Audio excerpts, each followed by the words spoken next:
Thailand, Indonesia அதை சுற்றி இருக்கக்கூடிய நாடுகளில் இப்போ வரைக்குமே அங்கே இருக்கக்கூடிய மக்களால் நம்பப்படக்கூடிய ஒரு பேய் தான் இந்த பேய். சாதாரணமாக பகல் நேரத்தில் ஒரு பெண்மணி மாதிரி தான் மக்களோட மக்களாக சுற்றிக்கிட்டு இருக்கும். ஆனால் அதுவே இரவு நேரம் வந்தால் அப்படியே தலைகீழாக அது வேறு மாதிரியான ஒரு தோற்றத்தில் காணப்படும். இது அங்கே இருக்கக்கூடிய மக்களால் எப்படி வர்ணிக்கப்படுதுன்னு பார்த்தீங்கன்னா, அந்த பேயோட தலை மட்டும் பறந்துக்கிட்டு இருக்கும், அந்த தலைக்கு கீழே மனிதர்களோட உடல் உறுப்புகள் தொங்கிக்கிட்டு இருக்கும்னு. அதாவது அந்த பேயோட குடல், கல்லீரல், பிற உறுப்புகள்லாம். இந்த பேய் இரவு நேரத்தில் ரொம்பவே உக்கிரமாக இருக்கும். அதோட இது தாக்குறதே பெண்களையும் குழந்தைகளையும் தான், அதுலேயும் குறிப்பாக கர்ப்பிணி பெண்களை. இதனாலேயே இந்தோனேஷியாவை சுற்றி இருக்கக்கூடிய பல நாடுகளில் இந்த பேயை பற்றின பயம் ரொம்பவே அதிகமாக இருக்குது. இந்த பேய்கிட்ட இருந்து தப்பிக்கிறதுக்கு அங்கே இருக்கக்கூடிய மக்கள் எதை நம்புறாங்கன்னு பார்த்தீங்கன்னா, பூஜைகளையும் புனித நீரையும் தான். ஆனால் நம்ம கையில் செங்கலும் நம்மளை சுற்றி புகையும் இருந்துச்சுன்னா இந்த பேய்கிட்ட இருந்து தப்பிக்கலான்னு ஒரு சில மக்கள் நம்புறாங்க. ஆனால் இந்த பேயோட தோற்றம் மற்றும் கேட்கும் போதே பிற பேய்கள் கிட்ட இருந்து ரொம்பவே வித்தியாசமாக இருக்குது. நமக்கு ஏதாவது ஒரு விஷயம் தெரியலைன்னா அது ஏஐ கிட்ட கேட்போம், அது எப்படியும் கண்டுபிடிச்சி நம்ம கிட்ட சொல்லுவோம். ஆனால் ஏஐயாலேயே கண்டுபிடிக்க முடியாத அளவுக்கு ஒரு குழப்பம் வாய்ந்த ஒரு புக் இருக்குது. அந்த புக்கோட பேர் தான் வானிச் மேனுஸ்கிரிப்ட். இந்த புக்குக்கு ஏன் இந்த மாதிரி பேர் வந்துச்சுன்னு பார்த்தீங்கன்னா, 1912 வில்ஃப்ரெட் வானிச்ன்றவர் தான் இந்த புக்கையே முதல்ல வாங்கியிருக்காரு. இந்த புக்கை இவர் வாங்கி பார்த்துருக்காரு. இந்த புக்கு ரொம்பவே மர்மமாக இருந்திருக்கு. இவரால் இந்த புக்கை படிக்கவே முடியல, அதனால தெரிஞ்ச பலர்கிட்ட கொடுத்துருக்காரு, அவங்களாலையும் படிக்க முடியல. இப்போ வரைக்குமே ஏஐயால கூட இந்த புக்கை படிக்கவே முடியல. அதனாலே இந்த புக்கை முதல்ல இவர் வாங்கினதுனாலே இவர் பேரே இந்த புக்கு கொடுத்து.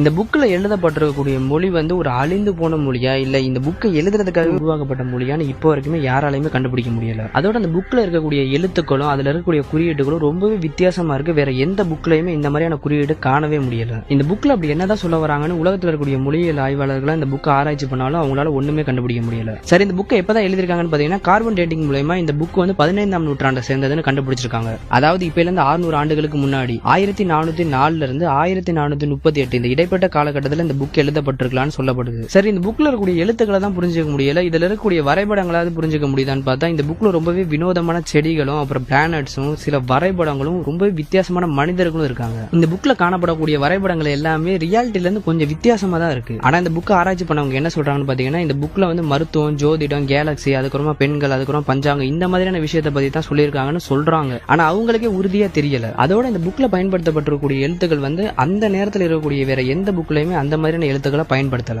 பல பேர் பல நாளா முயற்சி பண்ணாலும் இந்த புக்கை யாராலையுமே மொழிபெயர்க்கவே முடியல. சரி, இந்த புக்கை மொழிபெயர்க்க தான் முடியல. இந்த புக்கை யார் எழுதுனான்னு பார்த்தா அதுவும் தெரியல. சரி, இதுலயாவது போட்டிருக்கான்னு பார்த்தா அந்த புக்ல என்ன போட்டிருக்கேனே தெரியல. இதுல எழுதுறவரை எப்படி கண்டுபிடிக்கிறது? அதோட உலகத்துல இந்த மாதிரி எழுதப்பட்ட ஒரு புக்கு இது ஒண்ணு மட்டும் தான். இது மாதிரி வேற ஒரு புக்கு கூட இல்ல. அந்த அளவுக்கு ரொம்பவே தனித்துவமான ஒரு புக்கா இருக்கு. அதோட மர்மங்கள் நிறைந்த புக்காவும் இருக்கு. இப்ப இந்த புக்கு வந்து அமெரிக்கால இருக்கக்கூடிய ஒரு லைப்ரரியில பத்திரமா பாதுகாக்கப்பட்டிருக்கு. இந்த புக்கை பார்க்கும்போது உங்களுக்கு ஏதாவது புரியுதான்றத கீழே கமெண்ட்ல சொல்லுங்க. ஒருவேளை உங்களுக்கு புரிஞ்சுச்சுன்னா இந்த புக்கை மொழிபெயர்க்கக்கூடிய ஆளா கூட நீங்க இருக்கலாம். இந்த உலகத்துல மனிதர்களுக்கு தெரியாம பல மர்மங்கள் இருக்கு. அதுல ஒண்ணுதான் கனடாவில் வாழ்றவங்களும் அமெரிக்காவில் வாழ்றவங்களும் பரவலா நம்பக்கூடிய பிக் ஃபுட். இந்த பிக் ஃபுட்ன்றது 7 அடியிலிருந்து 10 அடி வரைக்கும் உயரக்கூடிய குரங்கும் மனிதனும் கலந்த ஒரு மிருகம்னு சொல்லப்படுது. இது வந்து இப்போ வரைக்குமே அமெரிக்காவிலையும் கனடாவிலையும் இருக்கக்கூடிய காடுகளில் வசிப்பதா பரவலா அங்க இருக்கவங்களால நம்பப்படுது. முதல்ல குரங்கு மாதிரி இருக்குன்னு சொல்லிட்டேன். கிட்டத்தட்ட இதோட உடம்புல பல இடங்கள்ல ரோமங்கள் இருக்கும். இந்த பிக் ஃபுட்டை பார்த்ததுக்கான ஆதாரமே 1811 தான் தொடங்குது. அந்த டைம்ல வாழ்ந்த மக்கள் வந்து இந்த பிக் ஃபுட்டை காட்டுல பார்த்ததுக்கான தகவலை பல கதைகளா சொல்றாங்க. அதோட 1967 இதான் பிக் ஃபுட்னு இந்த ஒரு வீடியோவும் வெளியானுச்சு. இப்போ வரைக்குமே இந்த வீடியோ உண்மையா பொய்யான்றது இப்போ வரைக்கும் ஒரு குழப்பம் நிலவிக்கிட்டு தான் இருக்கு. இந்த பிக் ஃபுட்டை பார்த்ததுக்கான இடங்களா எதை சொல்லப்படுதுன்னு பாத்தீங்கன்னா, அமெரிக்காவோட காடுகளும் கனடாவோட காடுகளும் தான். கிட்டத்தட்ட இந்த பிக் ஃபுட் மாதிரியான ஒரு ஸ்டோரி கூட நம்ம இமாலயஸ்ல இருக்கு. அதான் எட்டின்னு ஒரு மிருகத்தை சொல்லுவாங்க. இந்த மிருகம் கூட மம்மி 3ல வரும் பாருங்க. ஆனா இப்போ வரைக்குமே இந்த பிக் ஃபுட் இருக்கலாம்னு சொல்லப்படக்கூடிய அறிவியல் பூர்வமான ஆதாரம் இப்போ வரைக்குமே இல்ல. ஏன் இந்த பிக் ஃபுட் இருக்கிறதுக்கான ஆதாரம் இல்லன்னு பாத்தீங்கன்னா, இந்த பிக் ஃபுட் இருக்கிறதா சொல்லப்படக்கூடிய புகைப்படங்களும் வீடியோவும் அந்த அளவுக்கு தெளிவா இல்ல. இது வந்து போலியான வீடியோவா இருக்கலாம்ன்றதுனாலயே இதை பெரும்பாலானவங்க நம்புறது கிடையாது. இதை பெரும்பாலும் வதந்தியை உருவாக்குறதுக்கு தான் இந்த மாதிரி சொல்றாங்கன்னே சொல்லப்படுது. அதோட இந்த பிக் ஃபுட் எழுப்புற சத்தமும் மனிதனுக்கும் விலங்குக்கும் இடையில இருக்கிறதுனால இதை கண்டுபிடிக்க முடியாதுன்னு அந்த பகுதியில் பரவலா சொல்றாங்க. இந்த பிக் ஃபுட் அந்த பகுதியில் பரவலா பேசப்படுறதுனால இதை வச்சு ஒரு சில திரைப்படங்களும் ஒரு சில டாக்குமெண்ட்ரி எடுத்திருக்காங்க. அதை டிஸ்கவரி நெட்ஃபிளிக்ஸ்ல நீங்க பார்க்கலாம். நீங்க இந்த பிக் ஃபுட்டை பத்தி என்ன நினைக்கிறீங்களோ அதை கீழே கமெண்ட்ல சொல்லுங்க. நீங்க டோரிமான் இல்லைன்னா ஜாப்பனீஸ் அனிமில ஏதாவது ஹாரர் சம்பந்தப்பட்ட அனிமி பார்த்திருந்தீங்கன்னா கண்டிப்பா நீங்க இந்த கோஸ்ட்டை பார்த்திருப்பீங்க. இந்த கோஸ்டோட பேரு தான் ரோக்குரோகுபி.